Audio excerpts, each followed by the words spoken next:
ఇక్కడ కార్నర్‌లో మీకు చూపిస్తున్నాను చూడండి. ఒక కార్డ్‌బోర్డ్ ప్లాస్టిక్ బాస్కెట్ ఒకటి చూపిస్తున్నాను గదా! ఈ కార్డ్‌బోర్డ్‌లో పిల్లల టాయ్స్ అవి ఇవి ఏస్తున్నాను. న్యూస్ పేపరు, స్కూల్ బ్యాగ్స్ ఈ కార్నర్‌లో పెడుతున్నాను. ఇంట్లో టేబుల్ లాంటిది ఏమీ లేదు.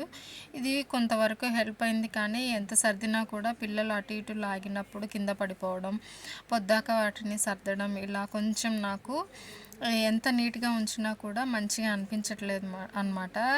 ఈ కార్నర్ ఎంత సర్దినా నీట్‌గా అనిపించట్లేదు అని ఎప్పుడూ మనసులో అది చూసినప్పుడల్లా దీన్ని ఏదో ఒకటి చేయాలి అన్న ఫీలింగ్ అయితే ఉండేది. అయితే మీషోలో నేను షూ ర్యాక్ ఒకటే ఆర్డర్ పెట్టాను. ఫస్ట్ అయితే షూ ర్యాక్‌గానే యూజ్ చేసుకుందామని అయితే హాయ్ అందరికీ, వెల్కమ్ టు మై ఛానల్. నేను మీ మనోజ. అయితే దాన్ని చూసి అన్బాక్సింగ్ చేస్తూ ఉంటే నాకు ఒక ఐడియా అనేది వచ్చింది. ఈ కార్నర్లో దాన్ని ఎందుకు పెట్టకూడదు అని అనిపించింది. దీన్ని షూ ర్యాక్‌గానే ఎందుకు యూస్ చేయాలి అని అనిపించింది అనమాట. అయితే వెంటనే దాన్ని మొత్తం అరేంజ్ చేసి సెల్ఫ్ లాగా సెటప్ చేసి పిల్లల బాక్సులు, టాయ్లు, బ్యాగ్స్, న్యూస్ పేపరు అన్నీ ఒకే దగ్గర ఉండేలాగా నీట్‌గా ఆర్గనైజ్ చేశాను. ఒక్కసారి ఆ కార్నర్ లుక్ అయితే పూర్తిగా మారిపోయిందనమాట.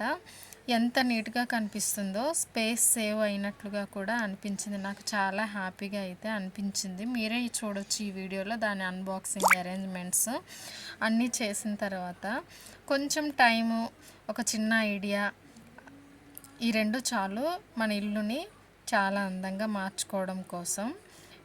మనం కొన్ని వస్తువులని సరిగా వాడడం నేర్చుకుంటే మనం దానిని ఇంటిని అందంగా ఉంచుకోవచ్చు. ఇలా చిన్న చిన్న మార్పులు మనసుకి ఎంతో ఆనందాన్ని ఇస్తాయి కదా.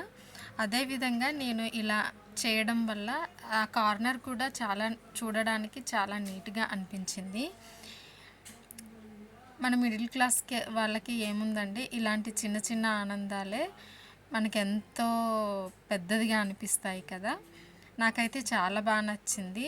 ఇప్పుడు కబోర్డ్స్ చేపించుకునే అంత పరిస్థితులు లేవు కాబట్టి నేను ఈ షూ ర్యాక్ని ఈ విధంగా అరేంజ్ చేసుకొని పిల్లల బుక్స్, టాయ్స్, న్యూస్ పేపరు, బ్యాగులు ఇలా పెట్టుకోవడానికి వీలుగా అరేంజ్ చేశాను. మరి మీకు నచ్చిందా? నచ్చితే తప్పకుండా నా ఛానల్ని సబ్స్క్రైబ్ చేసుకోండి, లైక్ కూడా చేయండి.